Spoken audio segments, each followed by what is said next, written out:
ज़िंदगी जीने के लिए जितनी ज़रूरी सांसें हैं उतनी ही ज़रूरी कहीं ना कहीं शिक्षा भी है। जय सालासर मित्रों, आप देख रहे हैं सालासर न्यूज़ और मैं हूं विनय प्रजापति। आप हमारे साथ में आज एक ऐसे शख्स को देख रहे होंगे, देखने में भले ही आपको काफ़ी छोटी उम्र उनकी लग रही होगी, लेकिन उन्होंने अपनी लाइफ में ऐसे ऐसे कारनामे किए हैं जिनकी तारीफ़ें करना कहीं ना कहीं बहुत मुश्किल है। नाम है इनका दीपक भाई वर्मा। दमन, वापी, सिलवासा, वलसाड़ के अंदर कंप्यूटर क्लासेस चलाते हैं और बच्चों को अच्छे से अच्छी शिक्षा देते हैं।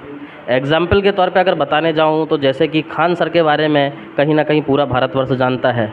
उन्हीं के नक्शो कदम पर चलते हुए और एक अपनी फील्ड में अपना नाम बनाते हुए हमारे बीच में आज ऐसे दीपक भाई उपस्थित हैं। हम उनसे बात करेंगे कि आखिरकार आपने इतना नॉलेज कहाँ से लिया और कंप्यूटर की जो शिक्षा है वो आपने कहाँ से ली और बच्चों तक आप कैसे पहुँचाते हैं। पहले तो मैं थैंक्स बोलना चाहता हूँ सालासर न्यूज़ के चैनल से आप सभी का, और आप सभी सालासर न्यूज़ के कार्यकर्ताओं का मैं बहुत बहुत धन्यवाद देना चाहता हूँ। पहला आपका क्वेश्चन है कि मैं खान सर के नक्शो कदम पे चल रहा हूँ।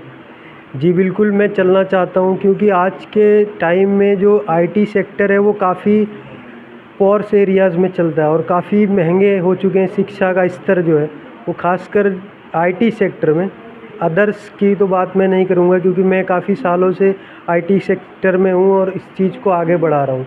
तो इसका जो लेवल है पैसों को लेकर काफ़ी महंगा हो चुका है। तो मैं कहीं ना कहीं चाहता हूँ कि इसको मैं एकदम से कम करके और लोगों को आईटी के बारे में ज़्यादा से ज़्यादा अवेयर करूँ और फ्यूचर के लिए मैं एक अच्छी टीम तैयार करूँ जो अलग अलग कंपनीज़ में जाके एक नया मुकाम हासिल कर पाए।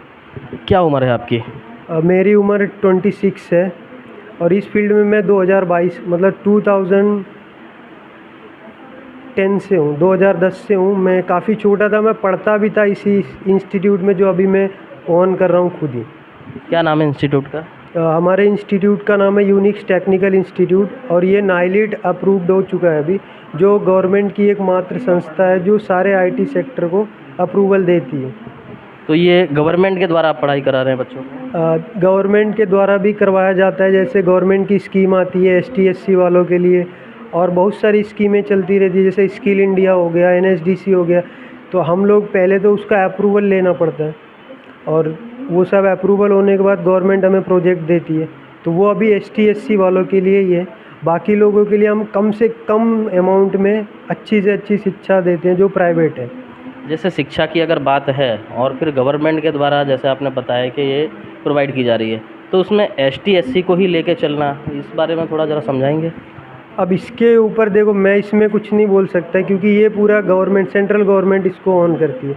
अब वो ST SC वालों के लिए भी स्कीमें लाती हैं, जनरल वालों के लिए भी स्कीमें लाती हैं। तो हर सेक्टर में स्कीम आती है तो हमें वो मिलता है, वो हम प्रोवाइड करते हैं। ऐसा हमारा कोई नरेटिव नहीं है कि मुझे ST SC करना है या फिर जनरल का करना है, वो टोटली डिपेंड्स ऑन गवर्नमेंट किसकी। तो उसमें क्या क्या शिक्षा में क्या क्या रहता है?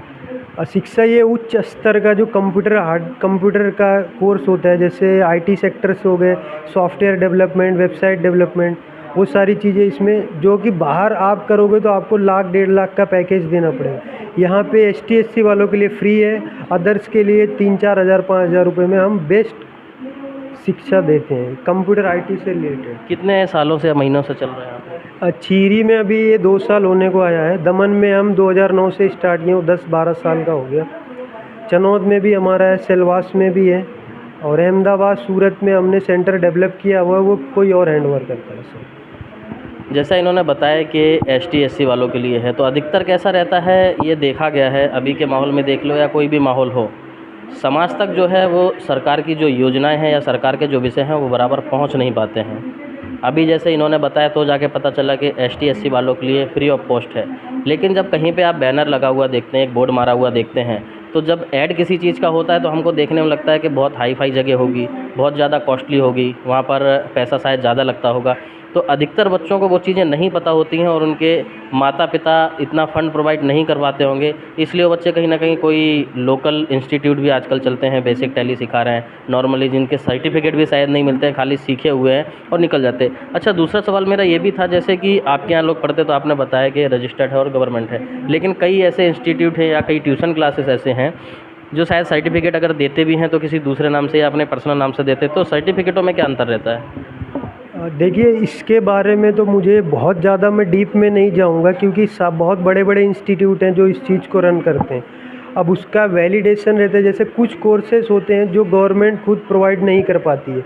जैसे अभी आपको टाइपिंग का कोर्स चाहिए, गवर्नमेंट मांगती है, किसी गवर्नमेंट की जो जॉब निकलती है तो उसमें हमें टाइपिंग का सर्टिफिकेट चाहिए होता है, बट गवर्नमेंट का ऐसा कोई कोर्स अवेलेबल नहीं है जो टाइपिंग का सर्टिफिकेट दे पाए। तो उसके लिए प्राइवेट संस्थाओं का सर्टिफिकेट वैलिड रहता है। बट सारे केसेस में मैं ऐसा नहीं बोलूँगा, क्योंकि बहुत सारे ऐसे कोर्सेज होते हैं जो आईटी से रिलेटेड वो करवाते हैं, बट उसमें वो अपना ट्रेडमार्क या आईएसओ सर्टिफिकेशन देते हैं, तो वो कहीं ना कहीं एक बच्चों के लिए सही नहीं है फ्यूचर में। अब वो पहला तो उसका कोई मानक नहीं होता है कि उसको कैसे नापे कि ये सही है कि गलत है। अगर कोई गवर्नमेंट ऑथराइज्ड है तो उसका एक बुक्स वगैरह आएंगे, उसकी एसओपीज़ आएंगी, उसके ऊपर हम काम करते हैं, तो हम गवर्नमेंट के थ्रू भी वो वैलिडेशन दे सकते हैं कि ये 100% सही है। स्टूडेंट को ये चीज़ें कैसे पता चलेंगी, या फिर नॉर्मल अगर स्टूडेंट वो सर्टिफिकेट लेके कहीं जॉब के लिए जाता है इंटरव्यू के लिए, तो उसको वो चीज़ कैसे पता चलेगी कि ये सर्टिफिकेट ओरिजिनल है या डुप्लीकेट है, या नॉर्मल ऐसे बना के दे? फर्स्ट ऑफ ऑल, गवर्नमेंट की एक संस्था है national institute of electronic and information technology. ये मोस्ट ऑफ सारे स्टेट में रहता है, इसका एक सेंटर। ये फ्री ऑफ कॉस्ट रहता है, दमन में है, सूरत में है, तो ये चलते रहता है इसके कोर्सेज। ये काफ़ी महंगे भी हो सकते हैं, वो पेड रहता है, तो वो आप करोगे तो कहीं ना कहीं वो वैलिड रहेगा, क्योंकि वो गवर्नमेंट उसके बुक्स वगैरह गवर्नमेंट प्रोवाइड करती है, वो आईआईटी वाले बुक्स बनाते हैं। बट जो नॉर्मल प्राइवेट सेक्टर्स में जो ये सारी चीज़ें करवाते हैं तो उसका कोई मानक नहीं रहता, मतलब कोई उसको नापने की इकाई नहीं है, वो खुद ही बना के खुद ही वैलिड नहीं रहता है। हाँ, वो वैलिड नहीं रहता, ऐसा मैं नहीं बोल सकता, बट इन केस अभी कोई एक्सेप्ट कर रहा है तो उसकी बात है ऐसे। तो अभी जैसे ये आप चला रहे हैं, आपने बताया तो कई कोर्स होंगे उसमें, हाँ। और सभी की जो फीस है वो भी अलग अलग होगी। तो आप जैसे बता रहे हैं वापी में जो छीरी में है, आपका पूरा एड्रेस एक बार बताएंगे कि बच्चों को और जो एसटी एससी वाले हैं जिनको अच्छा प्रॉफिट मिल सकता है, या नॉर्मल जो एसटी एससी नहीं भी है, अदर कास्ट में भी आते हैं, तो उनको भी जैसे आप बता रहे हैं कि 3-4 हज़ार में, और बाहर आप जाओगे तो लाख 1.5 लाख पड़ता है। तो हो सकता है कि कई लोग ये भी कोशिश करेंगे कि आपका इंस्टीट्यूट कहाँ पे है, मोबाइल नंबर क्या है, एड्रेस क्या है। विनय जी, मैं आपको इसमें एक चीज़ और ऐड करना चाहता हूँ कि जैसे बहुत सारे इंस्टीट्यूट है जो हमारे वापी में या फिर पूरे वलसाड़ में बहुत सारे चलते हैं, तो हमारा इंस्टीट्यूट सबसे इसलिए अलग है क्योंकि पहला तो ये गवर्नमेंट अप्रूव्ड है, नाइलिट अप्रूव्ड है। और कुछ लोग गवर्नमेंट का नाम लेके आईएसओ दिखा देते हैं, ट्रेडमार्क दिखा देते हैं, वो गवर्नमेंट आईटी सेक्टर से अप्रूवल नहीं होता है। हमारा नाइलिट अप्रूव्ड है, कोई भी बच्चा नाइलिट अगर सर्च करेगा तो गवर्नमेंट इंडिया की वेबसाइट ओपन होगी। दूसरा है कि हम शिक्षा के साथ साथ उसको इस लेवल पे सक्षम बनाते हैं कि वो इंडस्ट्रीज़ में जाए, इंटरव्यू दे, और उसको जॉब प्लेसमेंट तक का वो सारी की जिम्मेदारी हमारी रहती है। यहाँ से पढ़ने के बाद हम उसे ऐसे ही नहीं छोड़ देते, जब तक उसकी नौकरी नहीं लग जाती कहीं अच्छी जगह, तो वो सारी चीज़ें हम प्रोवाइड करवाते हैं। और ये जो लोकेटेड है वो चामुंडा ड्रीम सिटी में है। इसका पूरा एड्रेस है Chamunda dream city, Koparli road, Chhiri, Vapi, और यूनिक्स टेक्निकल इंस्टीट्यूट के नाम से है। आप किसी से भी वापी में भी अगर पूछते हैं यूनिक्स टेक्निकल इंस्टीट्यूट, या फिर आप गूगल पे भी सर्च करते हैं, तो वहाँ से भी आपको डायरेक्शन मिल जाएगा। वापी में जो स्टूडेंट है, देखा गया है कि वापी काफ़ी बड़ा एरिया है और काफ़ी सारे स्कूल भी हैं यहाँ पर। स्टूडेंट अगर युवा देखने जाएंगे तो काफ़ी ज़्यादा है, उनके लिए कोई आप खास संदेश देना चाहेंगे?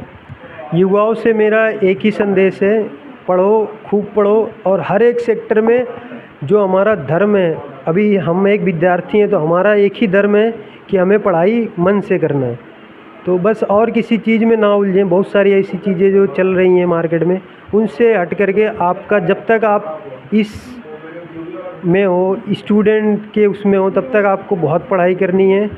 आगे कंपटीशन बहुत टफ़ है और दौड़ भी काफ़ी लोगों की है, तो उससे अगर आगे निकलना है तो आपको उतना ज़्यादा मेहनत भी करना पड़ेगा। कहीं ना कहीं ऐसा नहीं लगता कि शिक्षा के साथ कुछ और भी विषयों की ज़्यादा ज़रूरी है, राष्ट्र को देखते हुए या अपने पर्सनल धर्म को देखते हुए? जी बिल्कुल, आप इस चीज़ का रिव्यू आप हमारे सारे स्टूडेंट से ले सकते हो। हमारा संडे सैटरडे 2 क्लास चलता है।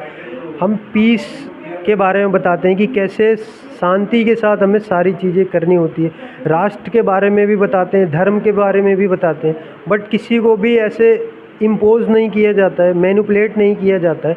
जो जिस धर्म में है उसका सम्मान करके, उसको ले करके उसको आगे जाना होता है। जैसे अभी स्टूडेंट हैं या आप टीचर हैं और बच्चों को पढ़ा भी रहे हैं, अभी हाल में जो सबसे बड़ा मुद्दा देश के अंदर चल रहा है और जो सरकार के द्वारा या नेशनल चैनलों के द्वारा कई न्यूज़पेपर ये चीज़ें बताई गई हैं, एक जो वक्फ बोर्ड अभी चल रहा है हाल में बताया गया कि विश्व के अंदर कई कंट्रियां ऐसी हैं जिनके पास उतनी ज़मीन नहीं है जितनी भारत के अंदर वक्फ बोर्ड के पास है। तो क्या इस तरीके की शिक्षा भी बच्चों को देना सही है और उनको जानकारी होनी चाहिए इस बारे में? देखिए, मैं as a professional IT profession से हूँ, तो वो देखिए, वो जो भी मुद्दा है सरकार का है या फिर उनका व्यक्तिगत मुद्दा है, मैं उसमें बहुत ज़्यादा इन्वॉल्व नहीं हो सकता, क्योंकि हमारे जो इंस्टीट्यूट में उसमें सारे धर्म के लोग आते हैं। तो मैं किसी को भी वोट करना मैं नहीं बता, मैं वोट करना बोल सकता हूँ कि वो आपको वोट करना है, बट किस पक्ष को करना है ये उनका व्यक्तिगत मामला है। इसके बारे में मैं कुछ भी नहीं बताना चाहता है सर। बहुत बहुत धन्यवाद आपका। और जिस तरीके से आपने देखा, जिस तरीके से शिक्षक के गुण होने चाहिए, और मैंने जैसा आपको बताया खान सर के बारे में, तो कहीं ना कहीं आप लोगों को इंटरव्यू के ज़रिए देखने में पता चला होगा कि आप सवाल किसी भी तरीके से करो, लेकिन उसका जो जवाब है कहीं ना कहीं उन्होंने इतना सुलझा हुआ दिया कि कोई कंफ्यूज ना हो। जी, कुछ बोलना चाहते हैं? मैं आपसे एक रिक्वेस्ट करना चाहता हूँ कि देखो, आप जिससे कंपेयर कर रहे हैं वो खान सर, तो मैं उनके बताए हुए रास्ते पे चल रहा हूँ, मैं उनके जैसा नहीं। तो नहीं, ये आपकी अच्छी बात है, लेकिन कोशिश हमेशा, हम जब किसी को आइडल मानते हैं या हम देखते हैं कि समाज के अंदर ये व्यक्ति बहुत अच्छा काम कर रहा है, तो कहीं ना कहीं एक एग्जाम्पल जब दिया जाता है तो किसी ऐसे व्यक्ति के साथ में एग्जाम्पल दिया जाता है कि उनको भी अच्छा लगे कि कोई एक स्टूडेंट आगे निकल कर आज खुद शिक्षक बना है। और जैसे वो शिक्षक हैं तो भारतवर्ष के अंदर जैसे आप देखते होंगे कि खान सर का नाम आज भारतवर्ष में ही नहीं, मैं कहूँगा कि पूरे विश्व में गूंज रहा है। और कई बार उनकी ऐसी भी स्टोरियाँ सुनने में आती हैं कि जो बच्चे रेती का काम कर रहे हैं, मिट्टी का काम कर रहे हैं, यानी कि यहाँ पर जैसे गुजरात में उनको कड़िया वाले बोलते हैं, ऐसे ऐसे बच्चों को उन्होंने पढ़ाया और कहीं ना कहीं उनको सक्सेस भी किया और फीस तक नहीं ली है। एक स्टोरी मुझे उनकी याद आती है पिछले साल की। उन्होंने बताया कि एक बच्चा था और काफ़ी कम फीस लेते थे वो, लेकिन 3 महीने हो गए उसने जब फ़ीस नहीं भरी तो उन्होंने उससे पूछा, बेटा फ़ीस क्यों नहीं दे पा रहे हो? तो बताया, सर अभी फ़ीस मिली नहीं है। तो उनके दिमाग में आया कि जब ये इस तरीके की पढ़ाई कर रहा है और फीस नहीं भर पा रहा है, आखिरकार ये करता क्या? तो उन्होंने उसकी जो दिनचर्या थी, मतलब दिन में वो कहाँ जाता है, क्या करता है, जब उन्होंने देखा तो उनको पता चला कि वो बच्चा खेतों में जाके मिट्टी की खुदाई करता है और जो ट्रैक्टर वगैरह या ट्रक वगैरह भर के जाते हैं वो भरता है। दूसरे दिन जब वो इंस्टीट्यूट में पहुंचता है तो खान सर उसके हाथों को पकड़ के चूमते हैं और उनके आंखों में आंसू आ जाते हैं और वो उसकी पूरी फ़ीस भी माफ़ करते हैं, फ़ीस नहीं लेते हैं। उनसे एक बार किसी न्यूज़ चैनल में ये पूछा भी गया था कि ऐसी कोई घटना आप बताइए, तब उन्होंने बताया कि हमारे पास जो हुनर है शिक्षा का, पैसा एक ज़िंदगी चलाने के लिए, जीवन चलाने के लिए ज़रूरी है, लेकिन हमारे पास जो हुनर शिक्षा का है, हम उससे देश भी बदल सकते हैं और विश्व भी बदल सकते हैं। तो जो अगर फ़ीस नहीं भर पाता है तो ऐसे बच्चों के साथ में भी हम इस तरीके से बर्ताव करें और उनको आगे बढ़ने में प्रेरणा दें। अगर हमारे ज़रिए कोई एक बच्चा भी आगे बढ़ सकता है सिर्फ हमारे पढ़ाने से, तो कहीं ना कहीं हमारे लिए बहुत ज़रूरी है। जी, आपके चैनल के माध्यम से मैं एक चीज़ सारे शिक्षकों को बताना चाहता हूँ। वैसे तो मैं कोई PhD होल्डर नहीं हूँ, बट जो मैंने अपना व्यक्तिगत अनुभव किया हुआ है, मैं उसको लेकर के आपके चैनल के माध्यम से सारे शिक्षकों को बताना चाहता हूँ कि आज के टाइम पे शिक्षक अपना धर्म कहीं ना कहीं भूल गए। वो शिक्षा को एक प्रोफेशन मानते हैं कि मेरा काम है पैसा कमाना, जबकि शिक्षा एक बहुत बड़ी जिम्मेदारी होती है। समाज में कोई अपना बच्चा तुम्हारे ऊपर छोड़ देता है तो उसको उस जिम्मेदार व्यक्ति की तरह इस चीज़ को ले और उस धर्म का पालन करें, ना कि पैसों के लिए प्रोफेशन ना समझे। तो सारे शिक्षकों से मेरा हाथ जोड़ के विनती है कि शिक्षा को शिक्षा रहने दें और इसे एक जिम्मेदारी की तरह ले, ना कि इसे एक प्रोफेशन की तरह ले। बहुत बड़ी बात कही इन्होंने। और आपने हमारे चैनल के माध्यम से कई स्कूलों के बारे में भी ऐसा देखा होगा कि कहीं ना कहीं एक, जैसे बोलते हैं कि हर गली में आपको कई दुकानें मिल जाएंगी। शब्द गलत यूज़ नहीं कर रहा हूँ, लेकिन ये बोलना मुझे इसलिए पड़ रहा है क्योंकि मैंने अपने चैनल के माध्यम से विद प्रूफ कई ऐसी घटनाएं लोगों तक पहुंचाई हैं जहां पर शिक्षकों के द्वारा शिक्षा नहीं दी जाती है। कुछ ऐसे जघन्य कृत्य किए जाते हैं जो शायद हम अपने चैनल पर ना दिखा सकते हैं ना बता सकते हैं, लेकिन संदेश हमेशा यही रहता है कि जो भी गलत कर रहे हो, चाहे वो शिक्षक हो या स्कूल हो, वो उस तरीके की गलतियों को छोड़कर आगे बढ़ने की कोशिश करें और बच्चों को अच्छी से अच्छी शिक्षा दें। ऐसी ही खबरों से जुड़े रहने के लिए आप देखते रहिए सालासर न्यूज़। जय हिंद, जय भारत।